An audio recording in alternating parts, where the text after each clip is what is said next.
cheering me on. I tell you, I'm really touched. Earlier on, I just explained to residents that I care deeply for the elderly in Mountbatten. And I do so because of what I've been told many a time by my parents. So I'm really happy that my mother is here today, and she has taught me to really take care of the elderly in Mountbatten. So for that reason, the elderly here has a special place in my heart.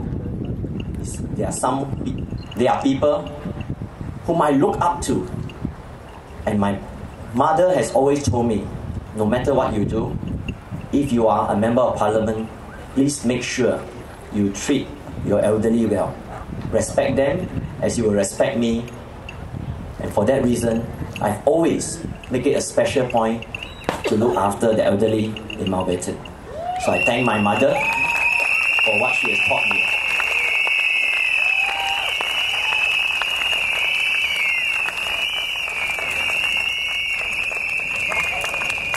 Please don't stress my mother.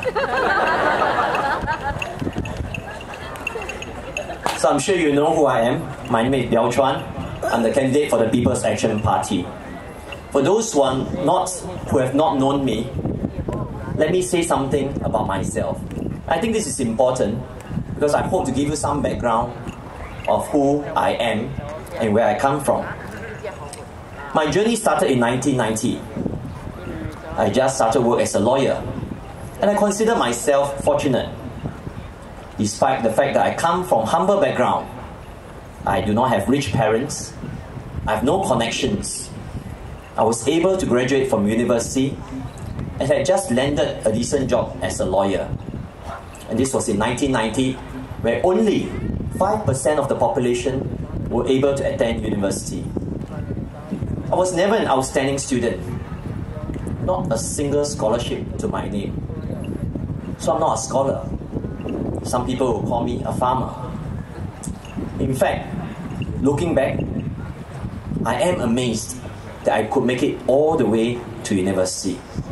Throughout my school days, until I enlisted in the army, I spent most of my free time at my parents' roadside store at Queen Street. Queen Street is just next to the current Bugis Junction. And I help my parents to sell fruits. Every other day when I'm free, no homework, I will go to my parents' place to sell fruits.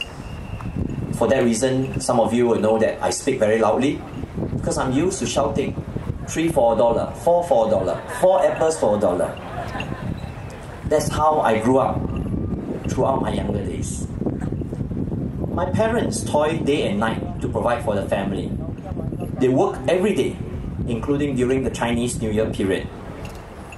So for many years, I never celebrated reunion dinner.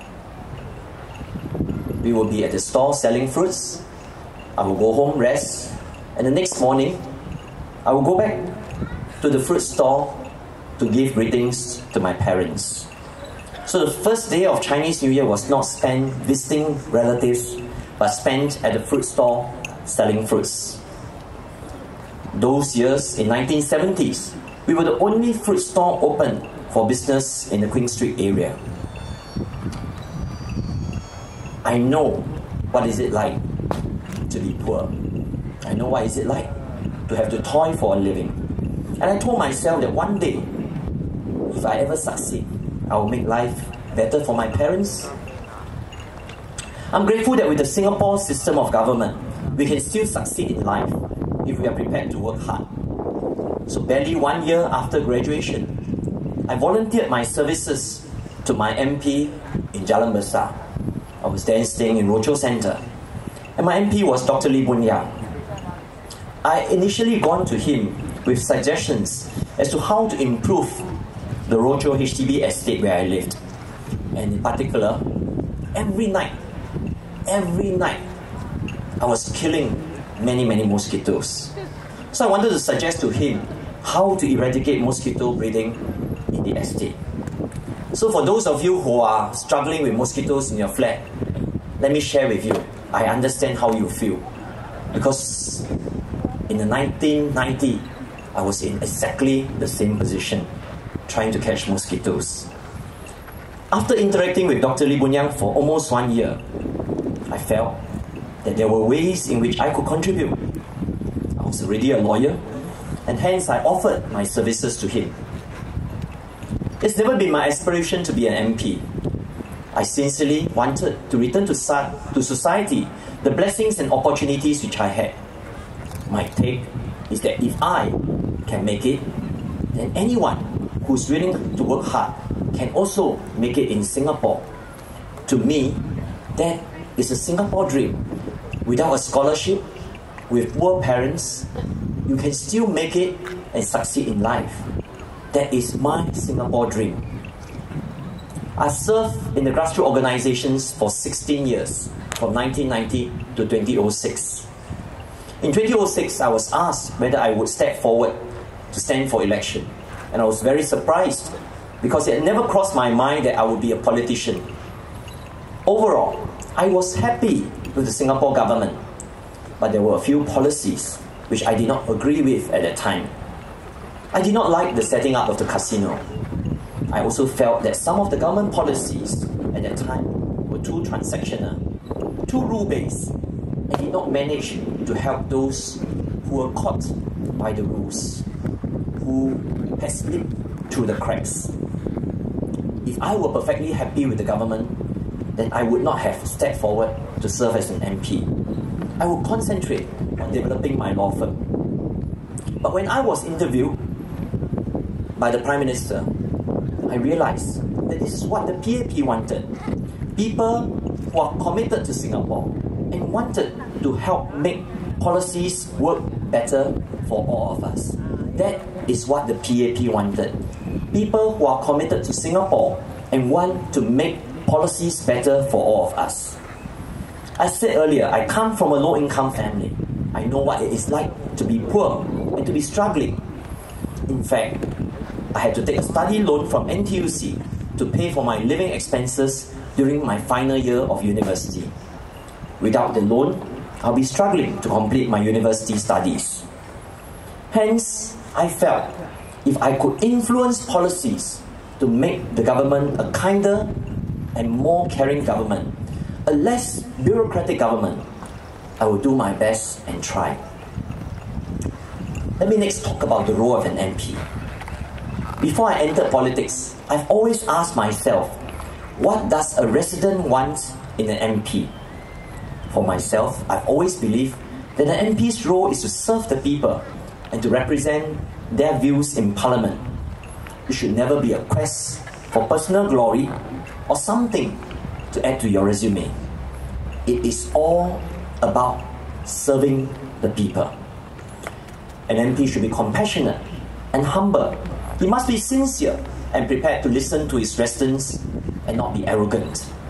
He must be down to earth, diligent, and have a passion to help others. Above all, he must be honest and have a sense of integrity. For those of you who have worked with me, and for some of you who have interacted with me during dialogues or chit-chat sessions, you know that I work very hard to keep to these values. I believe that people who run for political office should be honest. They should never make promises that they do not intend to keep. I've served as a Member of Parliament for 9 years. I chair the Government Parliamentary Committee for Education for the past 5 years. I sit on the GPC for Transport and National Development. And I do so because these are topics that are close to my heart. Education, transport, and housing. I also serve as the President of the Consumer Association since 2012. 6 years before that, I was the Vice President of the Consumer Association. And this is a non-paid volunteer appointment. I do not get paid for being the President of CASE.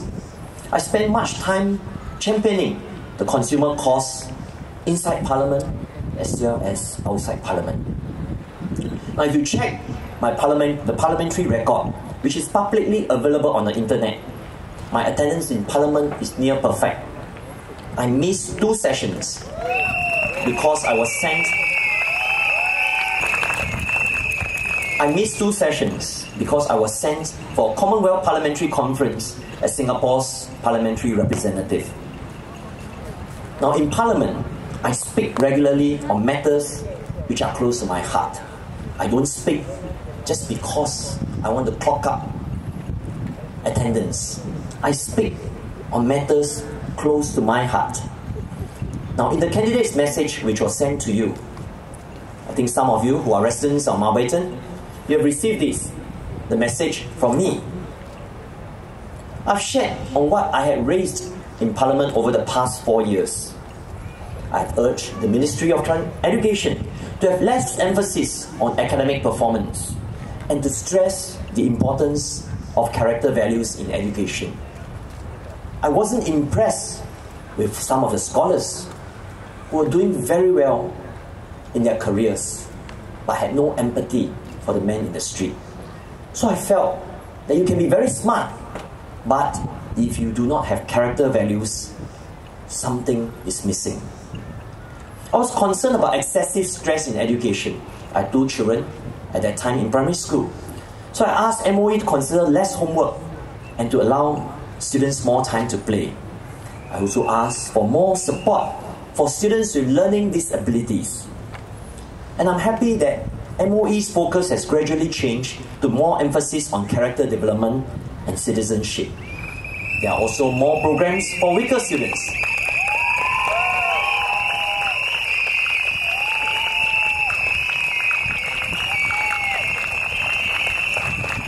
So there are also more programs for weaker students with a smaller student-teacher ratio.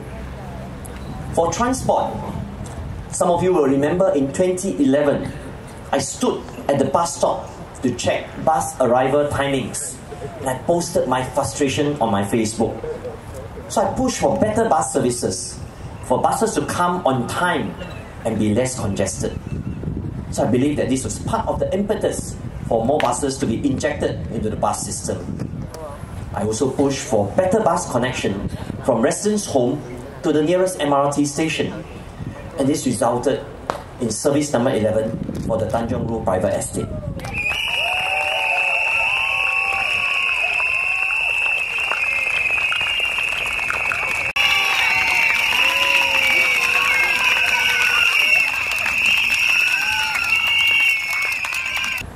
MediShield Life was introduced to allow everyone to be assured that medical costs will be available at reasonable costs, that medical care will be available at reasonable costs.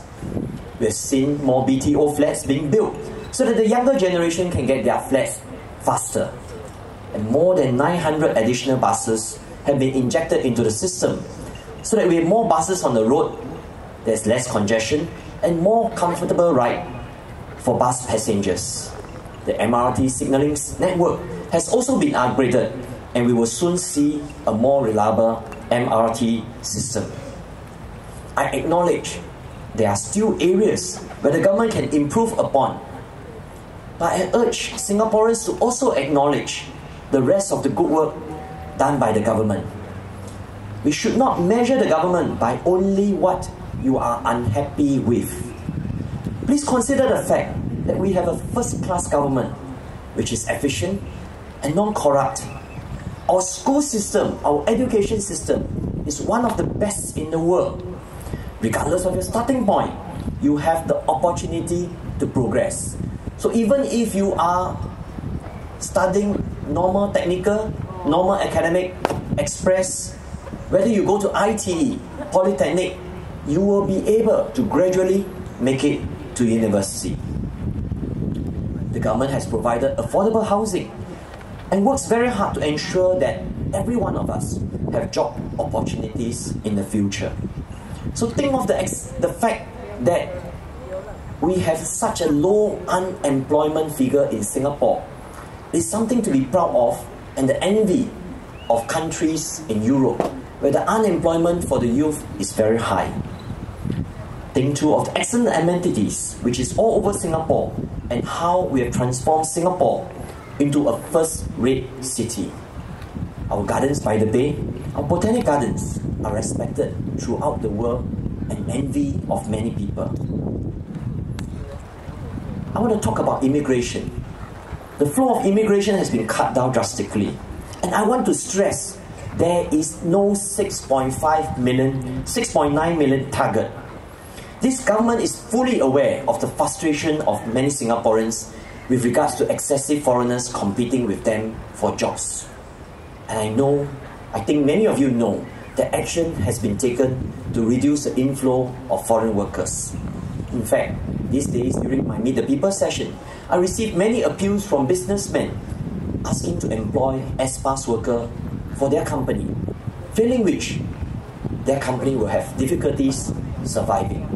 So the effect of the changes to the immigration policy is being felt on the ground. So I ask Singaporeans, I ask the voters of Mountbatten, please be patient. We are changing. We are changing for the better, and we will make Singapore a better country for all of us.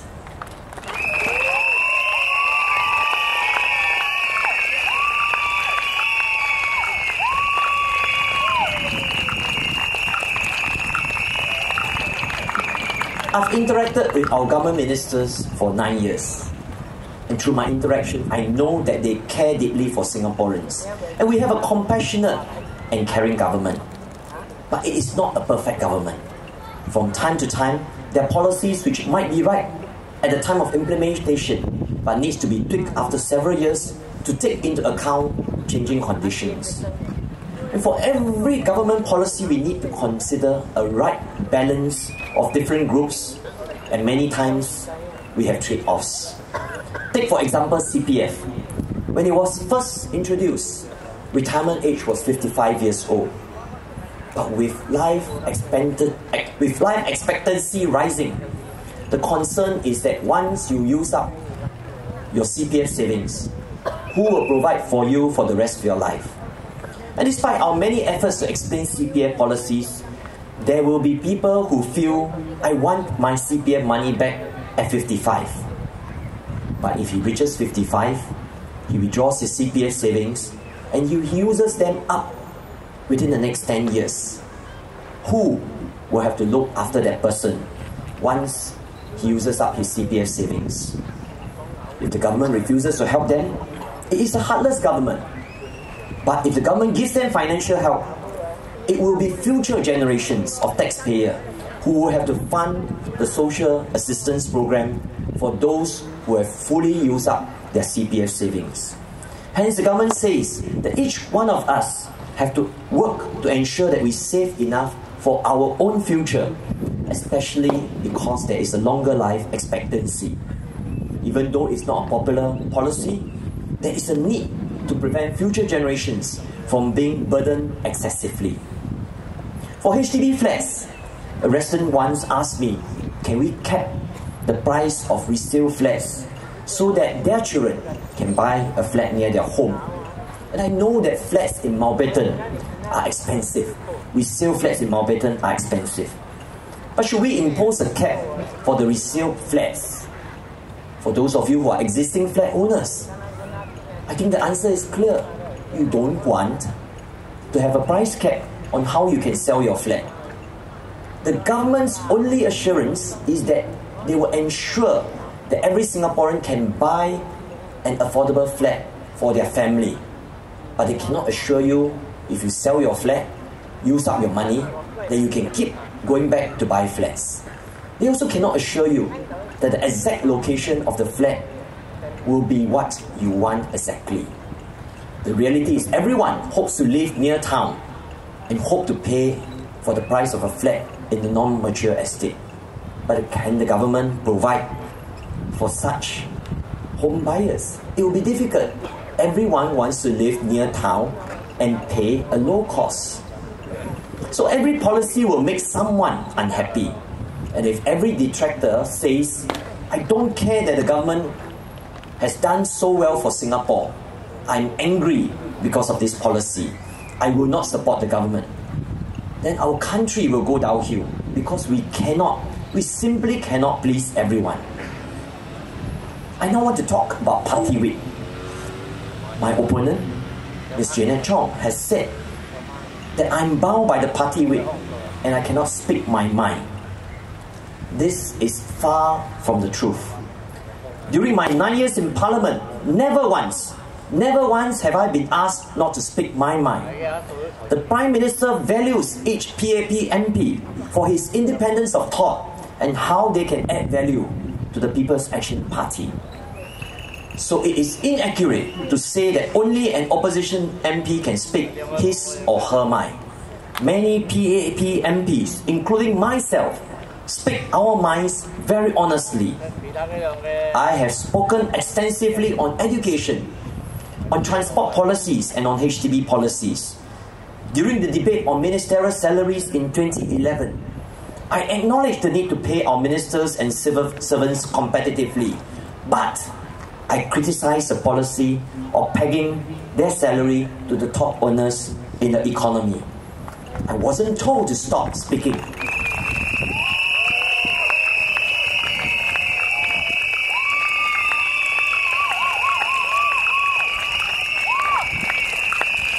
And recently, in April this year, I urged the government to give priorities to Singaporeans for academic employment and asked, can we make all human resource department in universities be headed by Singaporeans to ensure that eligible Singaporeans are given due consideration for employment?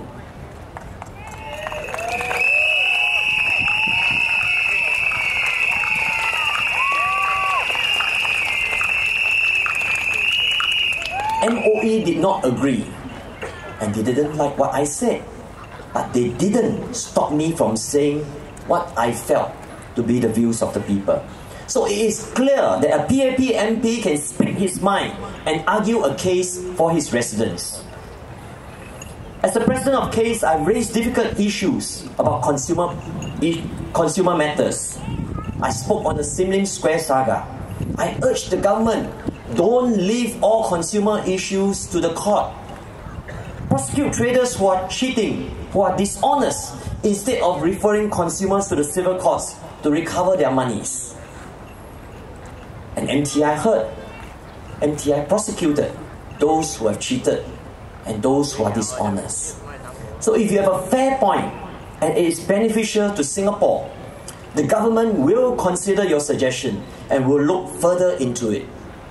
Let me share that the Prime Minister meets the PAP MPs very regularly, and we can discuss whatever concerns we have.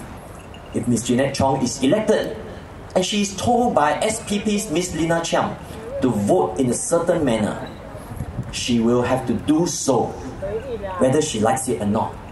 She is subject to her same party whip of her party. And she knows it, because this is how the parliamentary democracy works. If she disagrees with the leadership, then she has to resign from the SPP. And this is what Hazel Pua did.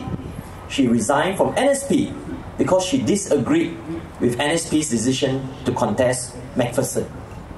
But she did not immediately join another political party just because she wanted to contest the election. Let me share. Mrs. Lina Chiam has been an NC MP, non-constituency MP for 4 years. Ask her how many bills did Mrs. Chiam vote against during her 4-year term as a non-constituency MP. More importantly, how many bills did Mrs. Lina Chiam manage to change because she voted against the bill? The answer is obvious. None. You can say all you want. You can vote against the bill, but you cannot change the bill. So if Miss Jeanette Chong is elected, no matter how fearless she is in Parliament, she cannot change the bill. It is always easy to criticize a bill, especially if you don't have to take responsibility for it, you don't have to implement the bill, or you don't have to worry if the law results in adverse consequences. Voters of Mountbatten, if you want to change a policy, it's far better for you to talk to me, persuade me to see your point of view. And it's much easier for me as a PAP MP to sit down with the government minister to explain why some government policies need to be tweaked or even changed. For the opposition,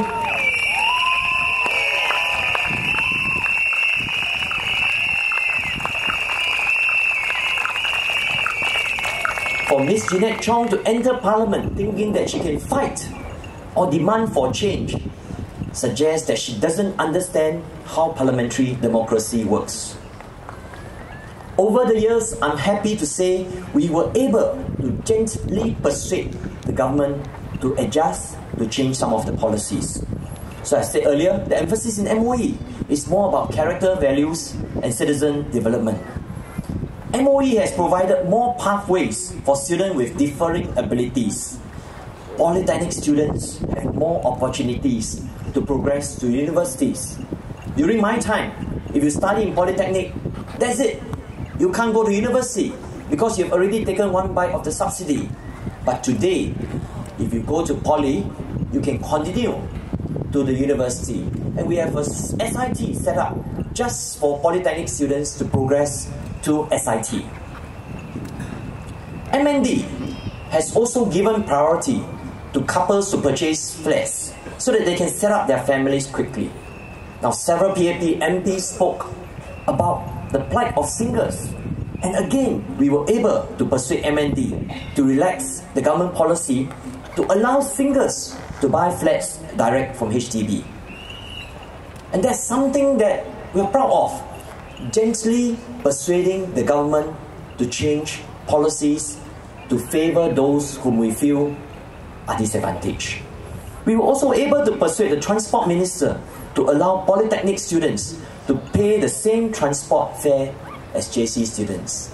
Some of you who are in Polytechnic, you know you pay more. You pay as a tertiary student, but now you pay a JC student's rate.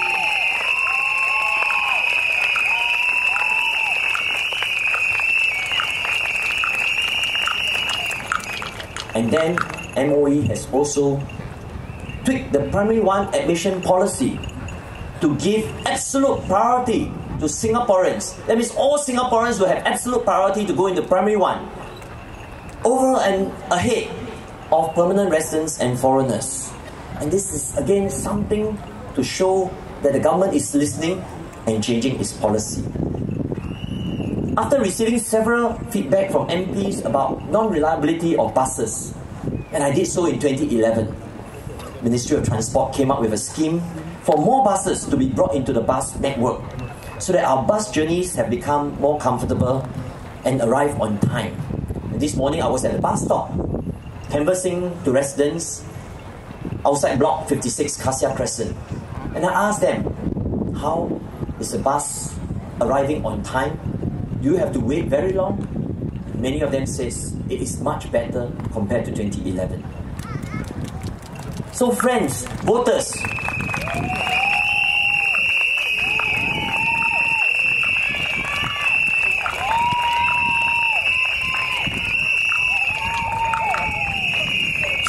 of Mountbatten, what you need is an MP who is compassionate, willing to listen, willing to go to the government and parliament to argue your case and persuade the government to see his voters' point of view.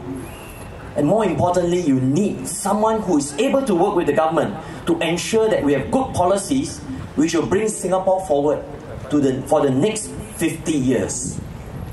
We celebrated SG 50. We want to be able to work together to celebrate SG 100 in the same manner that we celebrate SG 50 this year. I've been working hard for the past 9 years. I have a track record of speaking my mind, regardless of whether the government likes to hear it or not. And I try to gently persuade the government to adjust its policies. Is Miss Jeanette Chong able to do that? Does she have the compassion and the patience to listen to the voters?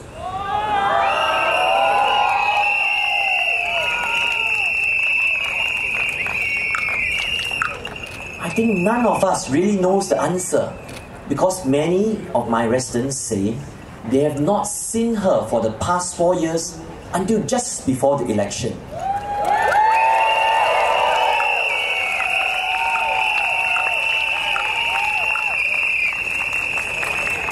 So what do they say? Bo hua dio, never see her. I haven't seen her. 唔知對到都跳出來. And she was here contesting in 2011. But 2011 to now, how often did residents see her? One resident told me 2 weeks ago, she was already campaigning. So she went to her house, and my resident said, I have problems with mosquitoes just outside my house. Can you help me? And the reply given to her, go and see your MP.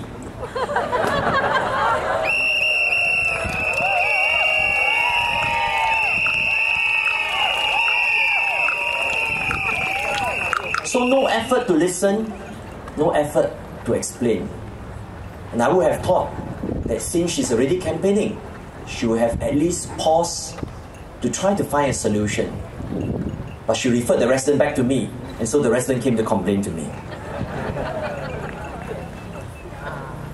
Let me talk about constituency work. I've served here for 9 years as the MP for Mountbatten. Many of you are here because you know me. You have met me. You've gotten to know me better during this period. I conduct Meet the People session weekly. I make house visits weekly. I attend community events weekly. There are also many times when I walk alone in a constituency at night after my meetings. After my meetings, when they finish, I walk alone, checking the constituency, checking the estate.